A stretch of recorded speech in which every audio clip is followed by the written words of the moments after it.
मेरी ही महिमा ये चारों वेद गा रहे हैं, सुना रहे हैं। परमात्मा ये करता है, परमात्मा ये करता है, परमात्मा ऐसी लीला करता है।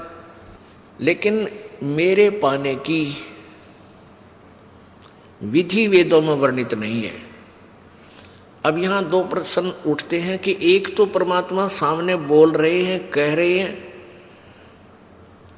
प्रत्यक्ष खड़े हैं, फिर कहते हैं मुझे पाने का तरीका वेदों में नहीं है। अब इससे क्या सिद्ध होता है कि परमात्मा के दर्शन कर लेने से मोक्ष नहीं, परमात्मा के द्वारा दिए गए उस भक्ति की कमाई करने से मोक्ष होगा।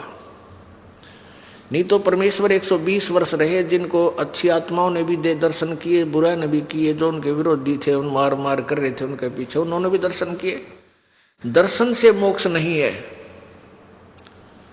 परमात्मा के उस मंत्र से मोक्ष है।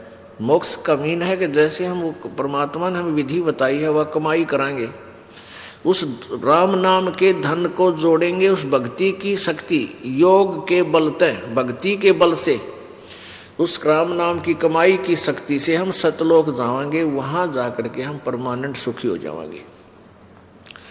उसको प्रभु प्राप्ति कहा जाता है। परमात्मा यहाँ आए, सभी को प्राप्त थे, दर्शन भी होते थे, लेकिन मोक्ष कोई नहीं, मुक्त कोई नहीं हुआ, क्योंकि हमने परमेश्वर के उस ज्ञान पर विश्वास नहीं किया, न उनके द्वारा दिए गई भक्ति की साधना की। तो परमात्मा के नाम से मोक्ष होगा, केवल दर्शन मात्रता नहीं।